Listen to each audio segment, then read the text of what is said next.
Glory be the Lord, I redeem every day. Hey, glory be the Lord, I redeem.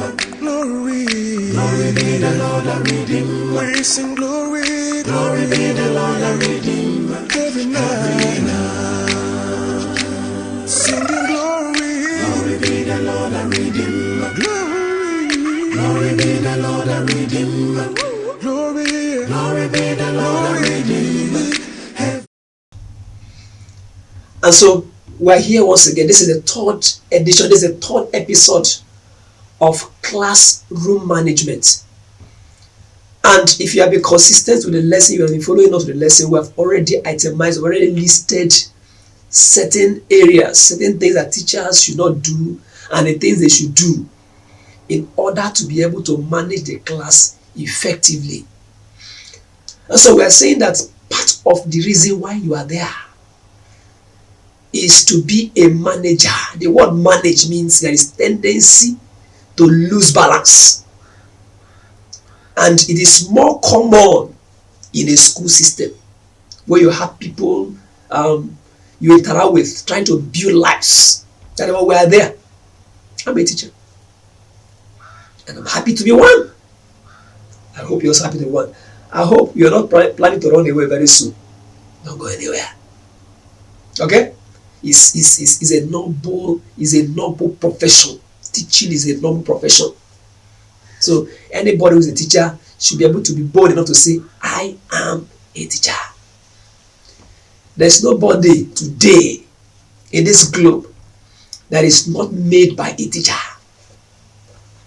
Nobody. Tell me one person you know whom a teacher did not make. There's no. The governor, the president, the manager, the bank manager, they call them, the lawyer, the judge, whoever, the policeman, the army, they were products of teachers in different category. All right, so you're welcome back. In our last edition, we were trying to look at modeling. Let me start from there. Teachers are models. So models are things you can easily copy. You can easily go after. The children will go after us. Now, for example, let me assume this. Your lesson is to start by 10 o'clock in the morning. And by 10 minutes after 10, you are not yet in the classroom. Yeah, you're not there.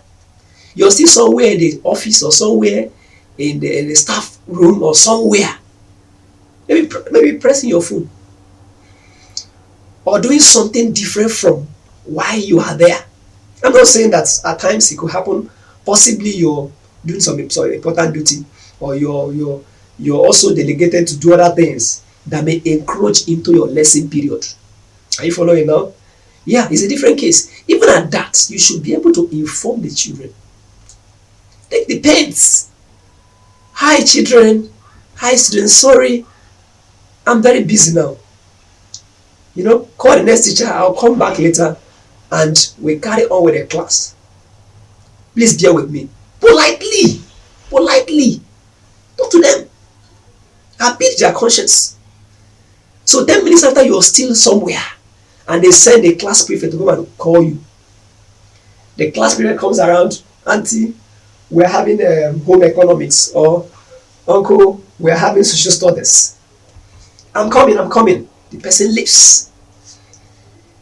They wait. The child comes back again.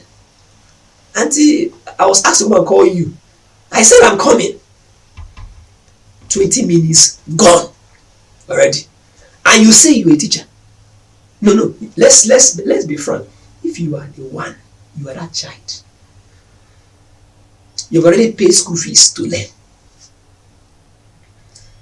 You wrote an application you want to teach. And now here you are in a class, already employed. But see how you are dancing tente with the job. 20 minutes later, you walk in casually. You enter the classroom, no apology. Excuse me, you have to apologize. Why? You are wrong. That will also be a lesson to them that when you are wrong, what do? You apologize. Yeah, you have to apologize to the children. Tell them, oh, I'm so sorry. I will find time to make up whatever balance of time. Sorry for that. That's a good way to teach. Don't just come in there and then you feel they are nothing. What would they do? What would they say? You are in charge, and so you can do anything. That is why we don't have a stable system. That is the problem we have. So if you're one of them, please, just an advice anyway. You understand? So please, change. Okay? So when you are teaching them punctuality, maybe your topic is punctuality, or you are teaching sincerity, you're teaching honesty, and you yourself, you are not. You are not. So what would they learn? Would they learn your verbal expressions, or would they learn your attitude and behavioral pattern? The children, I don't understand. You people don't want to learn. You people are not serious. Are you serious? You make them not be serious. If you continue that way, you will lose grip of the children. You will lose control of them. Just give it time. All your grammar will end. You will lose grip.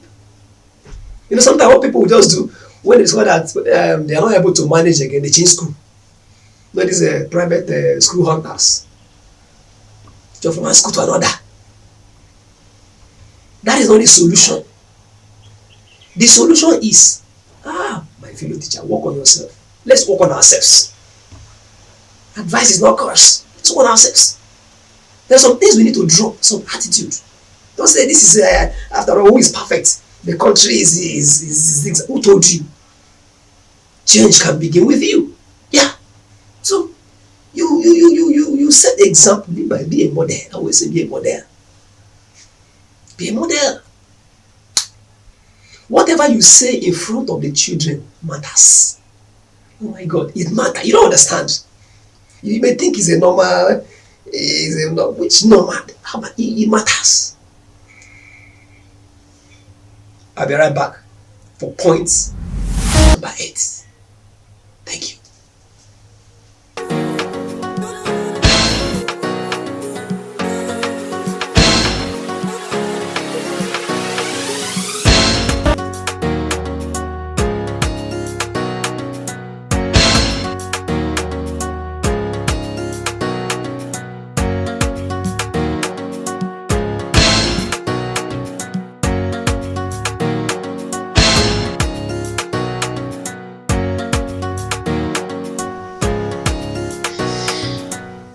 Yeah, I hope you are still there. Okay, you are there. Thank God you are still there. The next important thing we have to look into at this time is that as a teacher,